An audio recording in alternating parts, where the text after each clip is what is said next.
Hello, everybody. Good afternoon. My name is Gali Halevi. In today's session for 30 minutes, we are going to take a closer look at your Scopus profile. And for those of you who don't know what Scopus is a very, very large database that indexes peer-reviewed journals and ebooks, all of which are updated daily. It's the largest international scientific database today available to us. So before we start with actual Scopus profiles, let's take a look how to access Scopus. So from our library main page, as you can see, there is a column that says Popular Tools, which Scopus is right here under Nursing Reference Center Plus. When you click this, it will open up the Scopus main search. Okay? Now, if you are logging into the library remotely, if you're home or anywhere else outside of campus, please remember to Thank you. to log into the library first, into the library resources login first, and then click on Scopus. Okay? Now, this is Scopus. This is the main search page on Scopus. When you come here, you have several options for document search, author search, affiliation search, and then advanced search. What we are going to look at today is actually the author's search.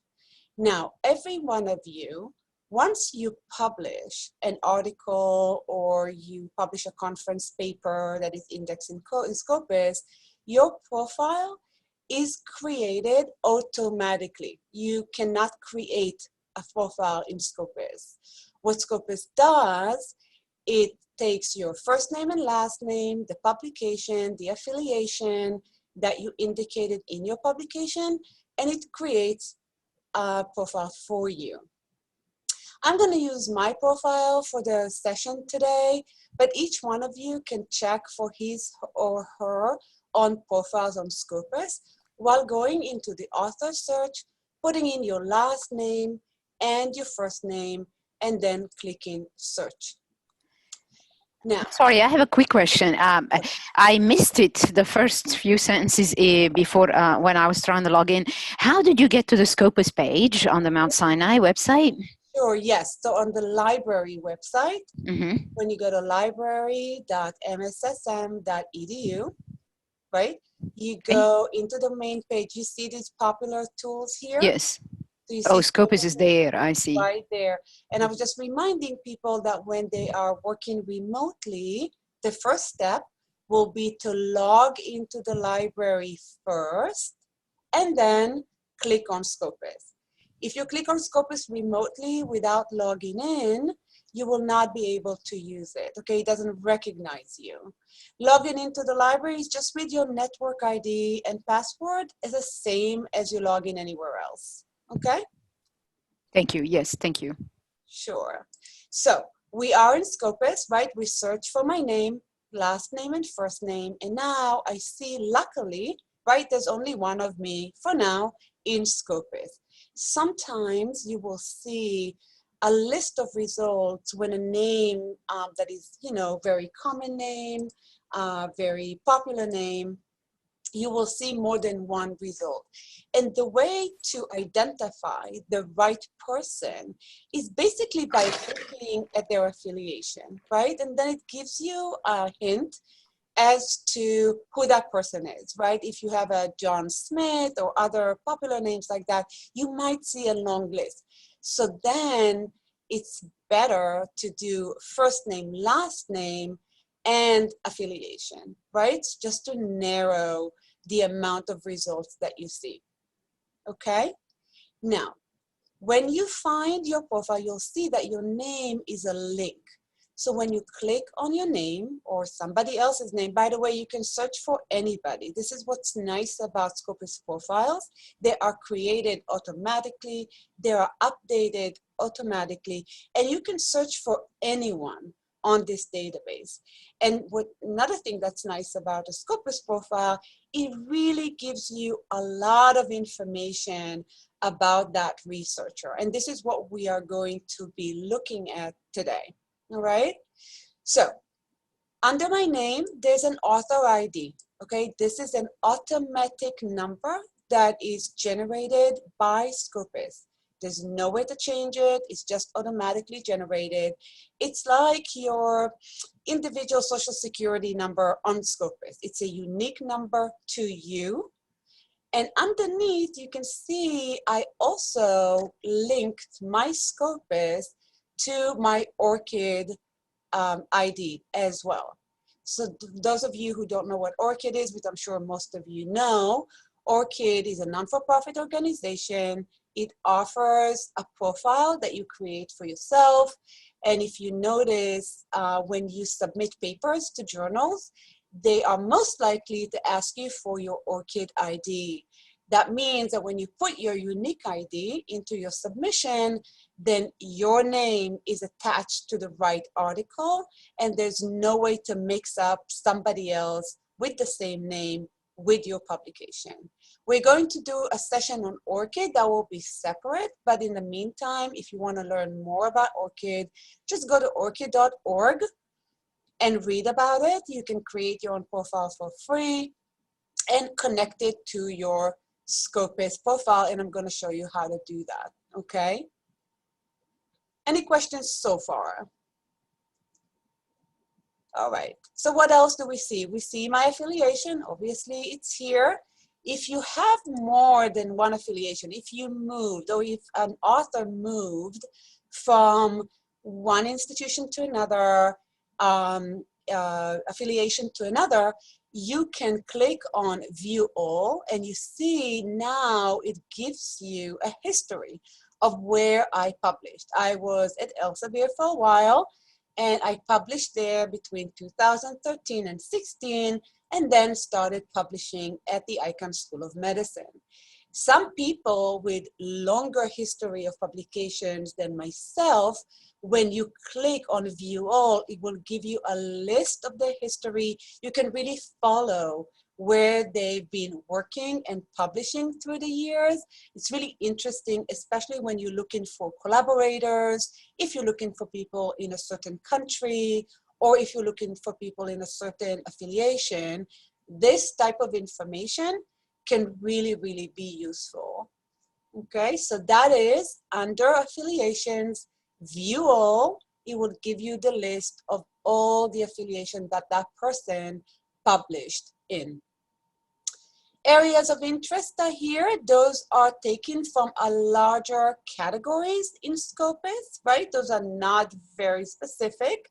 They are automatically generated based on the journals that you published in, the titles that you published in, and the Scopus associates all this data with the larger subject area. This doesn't do anything. It doesn't link to anything. This is just the general information about the subject areas within which I publish, right? Why is it important? Again, if you're looking for collaborator, if you're looking for history of someone, if you're looking for someone to reach out to for whatever research purposes, and you want to narrow down or look at the areas where they published, this becomes really, really handy, okay? Now, underneath this, there is a series of metrics that are really interesting to look at. First of all, you can see I only have 24 publications that are indexed in Scopus. And why do I say indexed in Scopus? I have more publications than 24. However, not all my publications are indexed in Scopus, right? I published in magazines, for example. They're not indexed in Scopus. What you see here is 24 papers that were published in journals that are indexed in Scopus, okay? Sometimes some people come to me and say, wow, I'm missing publications in Scopus. That might be because there could be journals or any other outlet that you published in that Scopus doesn't index. And that's why you will see or you think that you are missing publications. I'm going to show you a way to find out whether or not you can see if you're missing anything, okay? And that is managing your profile, okay? Is that clear to everybody? If you have any questions, please stop me. My total citations is 366 by 337 documents. Now, I want you to pay attention here. If I click this, right, I'm going to click this, you will see I can tell which documents cited me. You see, when I click this, it opens up this little tab down here, and here are all the publications that cited my work. This is important again if you want to find out who cited you, not only how many times, but who, which article, which author. And also interesting is to see which areas, right, of science are they related to me, to my work, are they not, what journals they're coming from, who, etc. Right? So this will open up all the documents that cited you. All right? This 24 documents here, this is this tab. This is all, these are all my documents that are indexed in Scopus. And finally, So I have a question. Is there a way, like I'm scrolling through here as you asked us to look at ourselves. So is there a way to know which paper they had used for the citing, or we just know they cited us? oh, which paper of us they cited? Yes, like if we look at yours now, like for example, here I see the first one, should I say, and then Sacchini et al., they cited you, one of your publications, but which publication would you be you able to have to know? look. Yeah, that's a really good question. You will have to look at the actual reference list. So if you click, so you would have to click on the paper. It looks like you it's click on the paper, hyperlinked, yes. Mhm. and then read through. I see. Yeah, Okay. or you can, yeah, exactly. So that's where, yeah, that's where it gets a little tricky. It doesn't really show you on your profile, right? Exactly, right? Exactly which paper it is right there. But it does, it can, you know, it does link to your, to the publication itself, and then you can take that from there. So I guess the reason for my question is to kind of get a feel of what papers get cited a lot and what don't, because that influences our H index. Mm-hmm. And so I don't know if you will be going through that to like kind of get a feel of what's highly cited or whatnot, if there's a way for us to know. I may be jumping ahead, but that was the main reason why I was looking. I asked the question. Yes, there is a way. Just give me 1 second. Something is going on with my view, but I'll get there. Okay. Thank you. Just give me 1 second. Yes, sure, absolutely. So basically, the way the question is, you know, how do I know which, you know, papers were cited the most, or, you know, and how do I really see what's the influence of my papers, right? Which one received the most, right? Like the most citations. So first of all, when you look at your documents themselves, right? There is a way, do you see here on the right-hand side that it says date newest? And if you click that, there's a drop-down menu that shows cited by, and you can sort by highest. And that's where it tells you per each one of your articles, which one was cited the most, okay? That's where you see that. Again, when you click on your own document set, you sort by the highest cited ones. That's one way to see that. Then another way, you see the H index where it says view H index graph? If you click that, it gives you, it depicts, right, the actual evolution of your H index, right? And you can see, right, your articles as they are cited. Number one, that's my number one article that's cited, and then going down, right? You see that? So I have 9 documents that were cited at least 9 times. That makes my H index 9.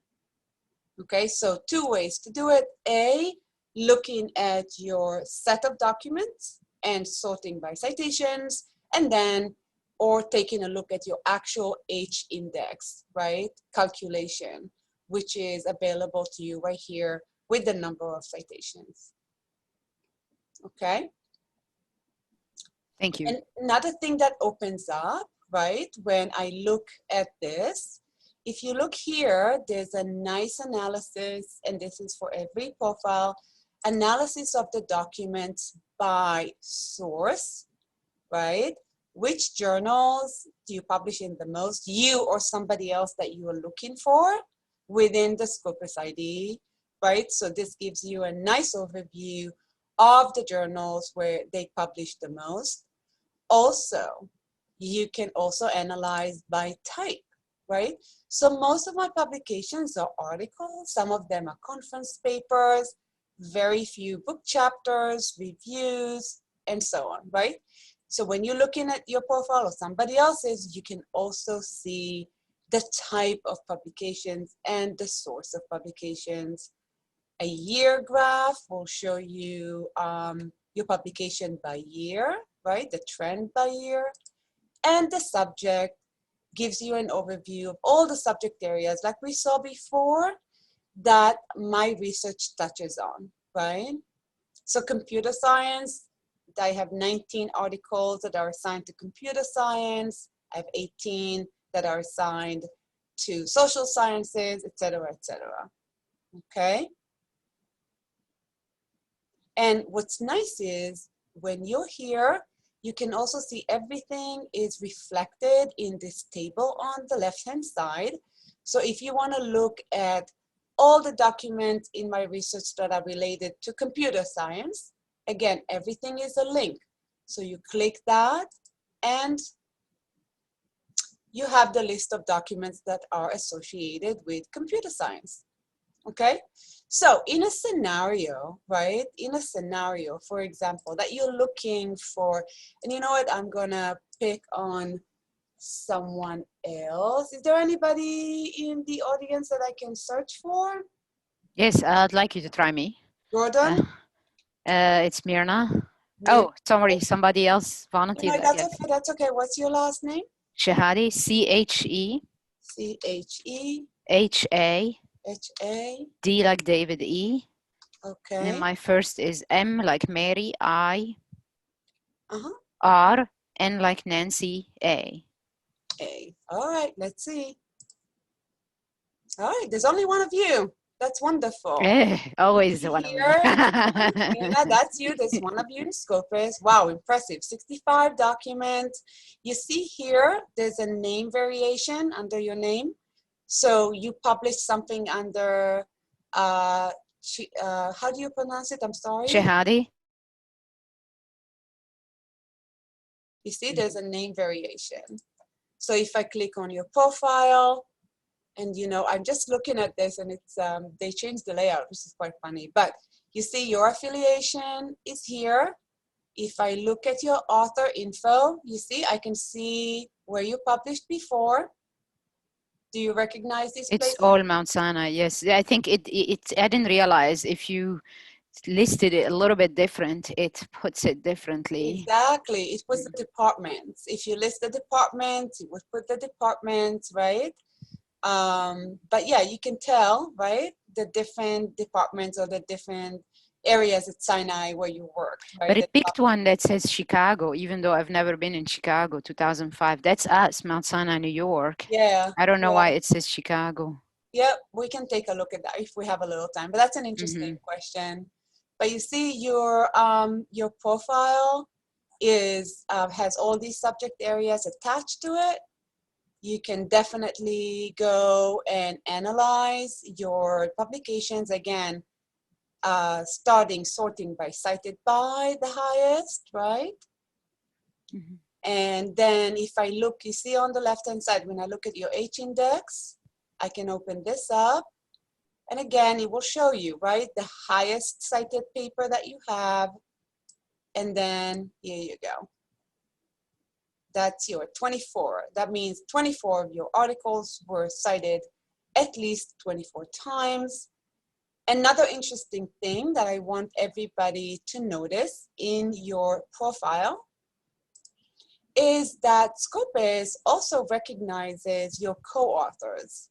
Again, if this is for you or if you're looking for someone else, it's really important because this is your network, right? So if you're looking at somebody's profile that you might not know or you know very little of, you can open the co-authors network and see who he or she published with and the number of documents they authored together. Okay, so your document set, you can analyze it here.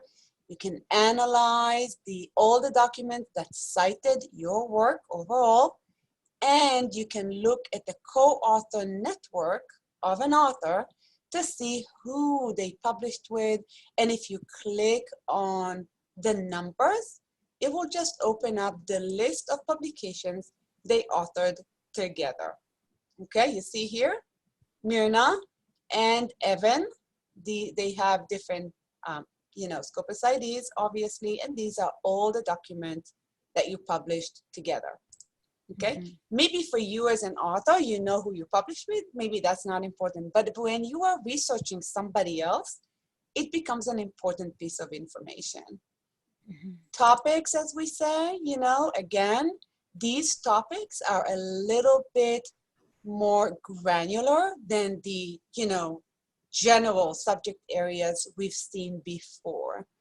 This is where Scopus picks up the keywords that are associated with your articles and they cluster them together into a more specific topic or topics, okay? Now, I cannot tell you that this is 100% accurate just because these are algorithms, right? And algorithms are not completely accurate, but it does give you a nice overview of more specific topics rather than, as we saw, the larger, right? The more general categories that we've seen before. Another interesting piece of information to notice here is the field-weighted citation impact. That means in this area, specific area, you published 29 publications in this topics or topic series, and the impact overall in this specific field is this number, right? So anything that is 1 or more or close to 1, it's, it indicates impact, right? And the higher it goes, then there's more impact, right? The impact is higher. That means how are the number of citations overall to these papers compared to citations overall within these topics, okay? Not the overall, but within these topics. That's why it's called field weighted. There's a certain number of citations out there and how your impact is within these topics. So it's very I'm not sure I understood it. So it's every time you get cited, that's when your impact goes up, or your, so where is the weight applied here? So the weight is every single topic or series of topics is given a certain amount or a certain grade, right? So why is that? There are certain topics that are cited more than others. And the potential, right, of citations within these topics might be greater or smaller than other topics, right? So what happens with these field-weighted citations, once your articles are identified with these topics, it says, okay, there's the start is a 0, and then any value greater than 1 means that your articles are cited more than expected within these topics, right? So the higher you go, it means the field, within the field, not in general. This is not an H index. Within the field, the higher the number that your articles are showing compared to others in the topic, that means your impact is higher. Make sense? Yes, thank you. So that means it's more for you to know where you're doing well, but it doesn't really have an influence on your total H index that you submit to others. That's right, exactly. So you kind of know where like your publication is, where you have people more are interested and there's more influence and yes. Oh, wow. Exactly. So Okay. that's where the calculation comes from. And I think you put it very nicely. It's more an influence. It doesn't affect your H index at all. It's got nothing to do with H index calculation. This is where your influence is. And you can tell that within these topics, and you tell me if it's right, right? Your influence is higher than within this one. Yes, right? Indeed. This is what people know me for, the first topic. Good. Okay, great. That's wonderful. You see, so that's where your influence lies, okay? And it's nice because you can really see, and for yourself or for others, right, where the influence is and within which topics. And this is more granular than what we've seen before. Okay? Yes, thank you. Wonderful. A couple of more things I want to show you today. Again, within your profile, notice, right, the topics are also available here, right? This is if you look at this, this little links here, these are more detailed, they have more detailed information. However, within your, the main area of your profile, everything is here, right? And here, okay? And then you can do view all topics and it will open up a similar window to what we've seen before. Okay? Yes. Right. Other things that I want to show you today, and those are important just to manage your profile. There's certain things that you can do, right, in order to manage your profile. When you when you started Scopus, you will see on the right-hand side, login, a login symbol. What is that? That's not your login for Scopus. This is an account that you make for yourself in order to, for example, save searches on Scopus or, rerun searches, but also it helps to manage your own Scopus profile. So after the session, if you would like to look at your profile in more detail, or you would like to change it or connect it to Orchid, just create your own personal account, right? And when you go into Scopus, just log in. You see GH, I'm just logged in into my account right now. So some of the things that you can do from here, for example, is connect your Scopus to Orchid. And I'm going to go to my profile because it's already connected, just to show you why it's important. There's a very easy way where you can export all your publications from Scopus into Orchid. Okay, so it's right here, right? And you can always, when you connect once your Scopus ID to your Orchid ID, immediately Orchid is automatically updated with all of your Scopus publications. The reason this is important is because Orchid doesn't do that automatically. In Orchid, you have to actually enter all your publications. So in this way, it saves you time. You can just export everything, right, into Orchid, and all your publications will be there, okay? So connect to Orchid once, and that's basically it. That's all you have to do. If I look at author matches, potential author matches, this is for people who have some more common names that can have more than one person with the same name. If you click on potential authors matches, it will give you a list of people that might or might not be you. If you see someone that probably, with the same name, and you say, oh, this is those publications, I need to, consolidate them, then you can do that right from this function. In my case, don't need to do that. In Myrna's case, we only have one of us in Scopus, so that's a unique name. For more common names, okay, use the author matches again to find, you know, publications out there that might not have been associated with your profile because of different spelling, because of change of name, because of change of affiliation. Okay, so that's the way to find those. Okay, save to list. If you want to save your publications, you can do it here, or you can edit your profile. Okay, in the edit profile, there's a few things that you can do if you find out that you're missing publications or anything else. This is the place to do it. Again, edit profile. Those are the options. For example, what is your preferred name? How do you want your name to appear? Merge profiles. As I say, if you find out that your name appears in two places, in two different profiles, you can merge them. You can request a merge right from here.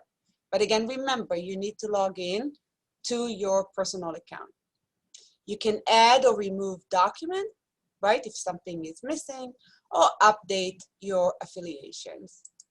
So this is how it starts. You can just follow, you know, you follow the steps. It's very, very easy, right? So you review your documents. If you're missing a document, you can search for them here and then ask for them to be added to your profile. Okay, you just follow the steps. It just takes you step by step. Next, you review your affiliation. You can change your affiliation. Right here, you can find another affiliation. And then you confirm and you submit. Okay? Very, very easy to do. Okay, so that's my preferred name. This is my affiliation. I don't have anything missing, so it's fine. Okay?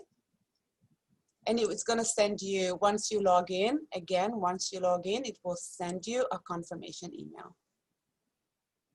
Okay? Now, anyone has any questions before I summarize this session? Okay, so remember, from the library website, you just click on Scopus if you're on campus. If you're off campus, log in to the library resources here and then click on Scopus. To search, you search under authors, whether for your profile or somebody else's, and then you hit search. From the list of results, in this case only one, but there might be others, pay attention to the affiliation to view the correct profile. And here, there's several options. There's a lot of information. You can connect to your ORCID ID. You can edit your profile, update your profile, consolidate your affiliations, and so on. You can search for potential author matches if you see that you're missing documents or that, you know, this split profile sometimes. You can find them here. You can save everything to a list and set alerts for yourself from here, again, by using your personal account. In the main page, there's several analytics that are going on here. You can analyze your document set from here, sort by citations, sort by date. You can actually view all the documents that cited your work, right? You can view the co-authors of the person. This is for me, all the 19 co-authors that I have. And you can analyze specific topics within my work, okay? So you can see here within these topics, again, this has nothing to do with your H index. This is more an indication of your influence on specific topics within the scientific arena that you work in, okay? Over here, the some metrics overview. You can click on the H index to see how it's calculated. Your publications here will show by citations. And then from here, again, there's a way to analyze citations, view co-authors, and I showed before, look at documents by source, by type, by subject, and by year. Any changes that you would like to do, again, is from here, from your personal account, okay? So it's important that whatever you do, log into your account and then edit your profile. It will take you step by step to set up your name, to merge profiles if you have split ones, add or remove documents, and update your affiliation. Okay, so that's it for the Scopus in-depth profile in-depth view. All right, thank you very much. I appreciate you attending. Don't hesitate to contact me with any further questions. Have a great day, everybody.